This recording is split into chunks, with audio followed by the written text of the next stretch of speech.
अचानक से 8 नवंबर के बाद में ऐसा क्या हो गया कि ये सारे पत्थरबाज गायब हो गए। दोस्तों, इससे ये पता चलता है कि हमारे देश के एंटी नेशनल एलिमेंट्स और ये कुछ अलगाववादी और कुछ नेता अपने निजी फायदे के लिए देश में हिंसा भड़का रहे थे। इन लोगों को ये लोग पैसे देके खरीद रहे थे ताकि ये हमारी आर्मी पर पत्थरबाजी करे, हमारी आर्मी को नुकसान पहुंचाए। मुझे सिर्फ इतना पता चलता है कि डीमोनेटाइजेशन से अगर हमारी आर्मी सुरक्षित होती है तो मैं घंटों लाइन में लगने को तैयार हूं, मैं महीनों लाइन में लगने को तैयार हूं।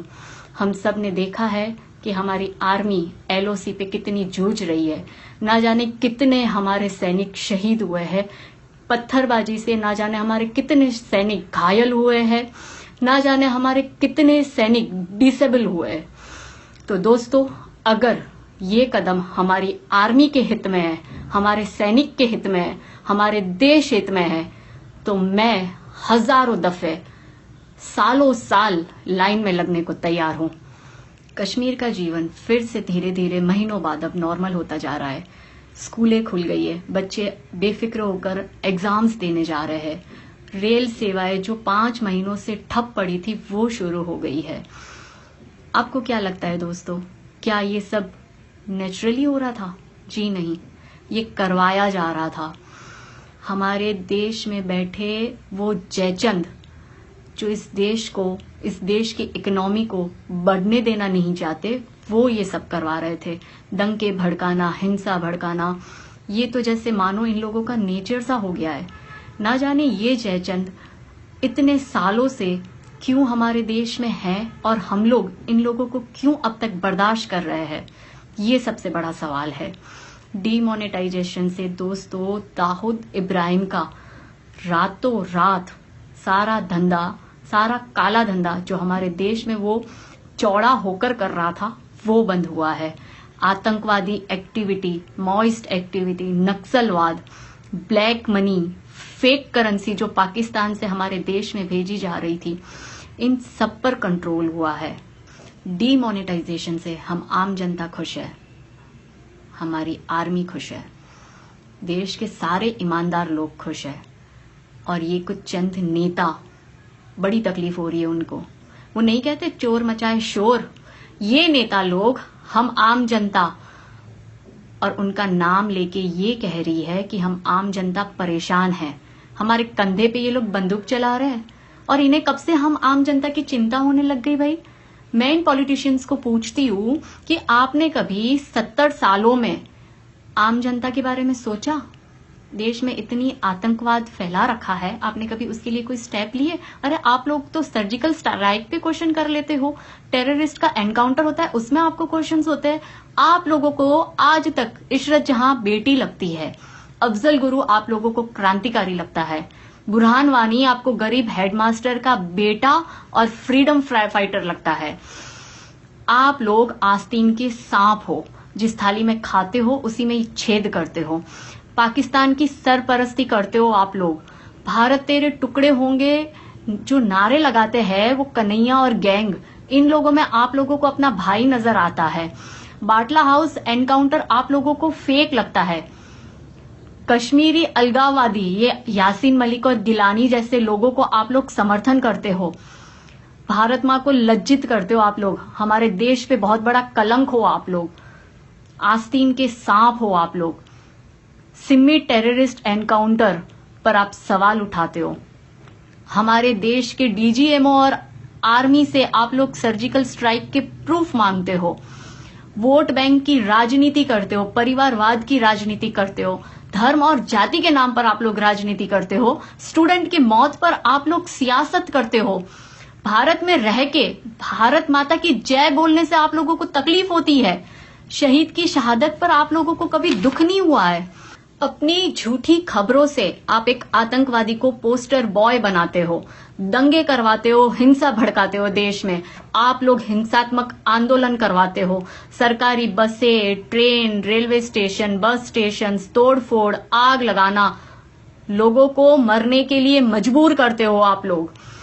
2G घोटाला, CWG घोटाला, लैंड स्कैम, अगस्ता वैली, ना जाने कितने स्कैम्स करे। आप लोग स्कैमस्टर्स हो, करप्ट पॉलिटिशियन हो, और अब आप लोगों को हम लोगों की फिक्र है। बंद करिए अपना ये नाटक। ये जनता सब जानती है। अगर आप सोचते हो कि जनता भूल गई है, तो हमारे दिल में और हमारे दिमाग में आपकी सारी हरकतें फिट हो गई है। हम जानते हैं कि आप लोग इतने घटिया हो कि एक गंदी नाली का कीड़ा भी आप लोगों के सामने साफ सुथरा लगता है। आप लोग मौत की राजनीति करते हो। आप लोग हमारी चिंता मत करिए। अपनी ब्लैक मनी, अपने काले धंधे, अपना स्मगलिंग और ड्रग्स का धंधा, हवाले का धंधा, ये सारी आपकी गलत एक्टिविटी बंद हो रही है, इसलिए आपको तकलीफ है। हम आम जनता को कोई तकलीफ नहीं है, तो मेहरबानी कर हम लोगों का नाम ना तो आप लीजिए, ना ही आप इस्तेमाल करिए। और मैं उन मीडिया के रिपोर्टर को खास करके कहती हूं जो झूठी और फेक न्यूज बना रहे हैं। अपने पॉलिटिकल सपोर्टर पार्टीज के कार्यकर्ताओं को आप लोग जानबूझ के बिजनेसमैन दिखाते हो और उनके फेक इंटरव्यूज करवाते हो। ये चंद मीडिया के गद्दार लोग घर घर माइक लेके जा रहे हैं। जिन घर में शादी है वहां पे ये कहलवा रहे दुल्हन के मुंह से कि वो लोग तकलीफ में। अरे भाई, हमारे इतने आर्मी के जवान शहीद हो गए, आप कभी उनके घर में गए? उनके घर में भी शहनाई बजनी थी और मातम का माहौल था। आप कभी माइक लेके गए उनके घर में? जो 8 सिमी टेररिस्ट जेल तोड़कर भागे, आप जानते हैं उस कांस्टेबल की बेटी की इस 9 दिसंबर को शादी थी। आप गए उनके घर में? अपनी बकवास अपने पास रखिए। जनता को मूर्ख बनाना बंद करिए। आप लोगों को हम अच्छे से जानते हैं। अगर आप देश हित में कुछ नहीं कर सकते तो अपनी काली गंदी सोच हमारे सामने लाइएगा भी मत, वरना जूते से मारेगी अब जनता आपको।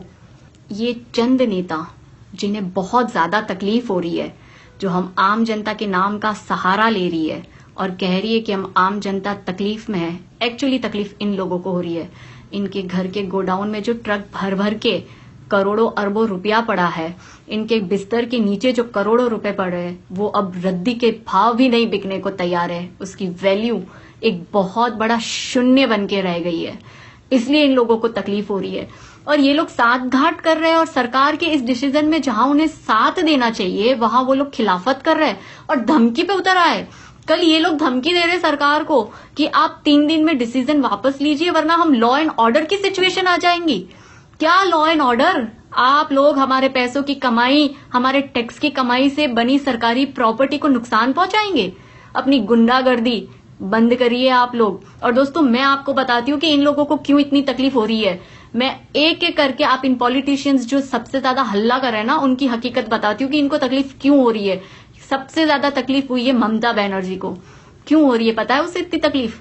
क्योंकि पश्चिम बंगाल अड्डा है सारे काले गलत धंधों का। पश्चिम बंगाल में फेक करेंसी बनाने की फैक्ट्री है। पाकिस्तान से सारी फेक करेंसी हमारे देश में पश्चिम बंगाल के रास्ते भेजी जाती है।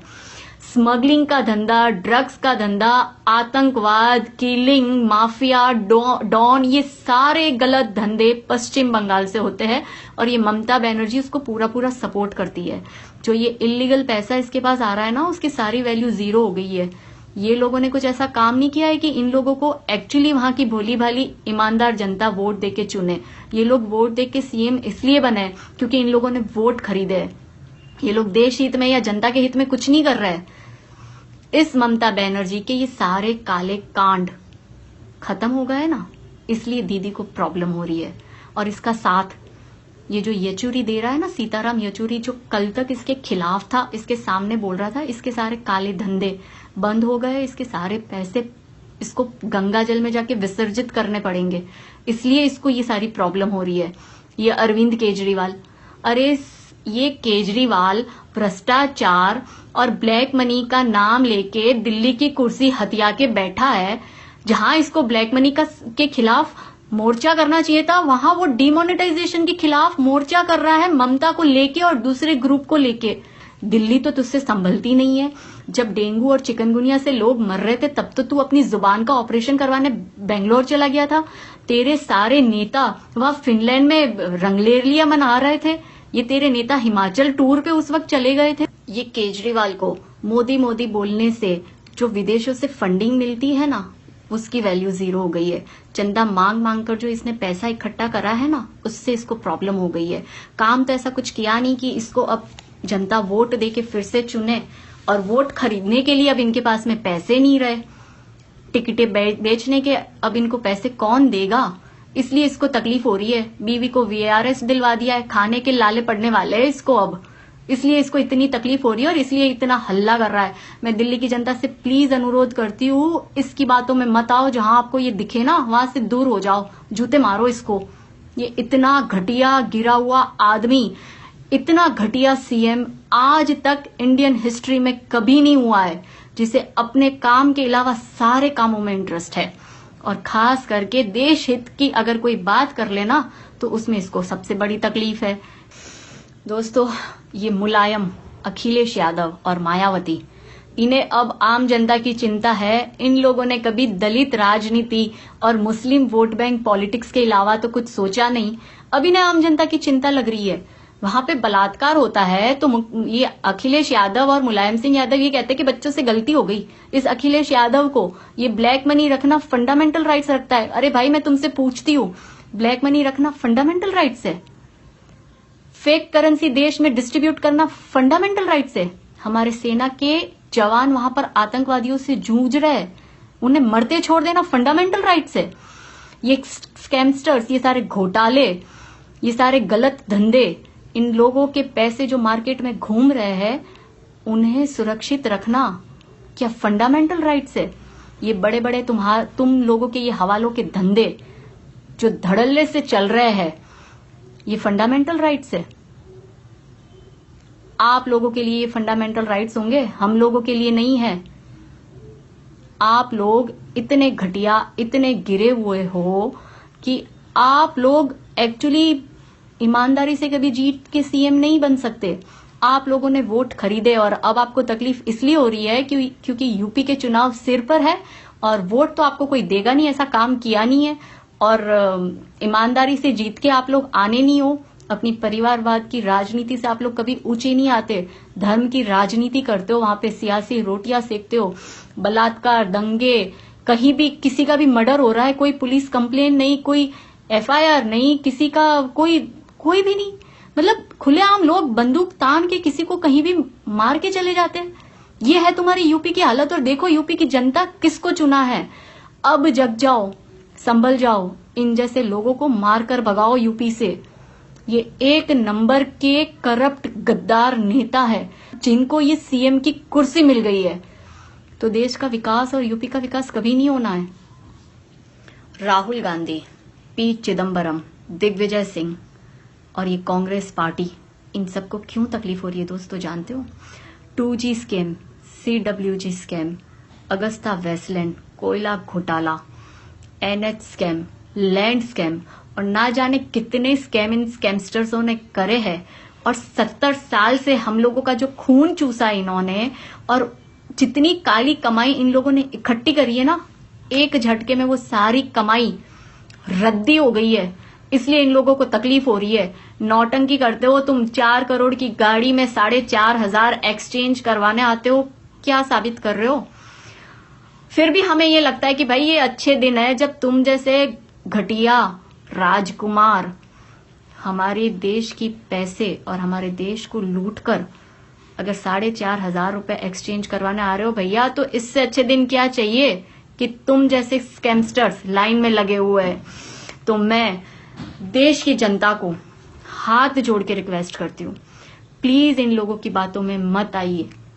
ये मीडिया आप लोगों को फेक न्यूज दिखा रही है कि लोग परेशान हो रहे हैं, लोग तड़प रहे हैं, मुश्किलों का सामना कर रहे हैं, शादियों में प्रॉब्लम है, ये वो फलाना, ये सब बातों में मत आओ दोस्तों। तकलीफ हो रही है, लेकिन आज अगर हम ये तकलीफ बर्दाश्त कर लेंगे तो ये तकलीफ हमारे देश हित में है, हमारे आर्मी के हित में है। हमारे आज इससे सुधरेगा, हमारा आने वाला कल इससे सुधरेगा, हमारी आने वाली पीढ़ी, हमारे बच्चे, उन सबका भविष्य सुरक्षित होगा। तो ये चंद दिनों की तकलीफ दोस्त उठा लीजिए और थोड़ा सा बर्दाश्त कर लीजिए, प्लीज स्टेप बैक मत करिए।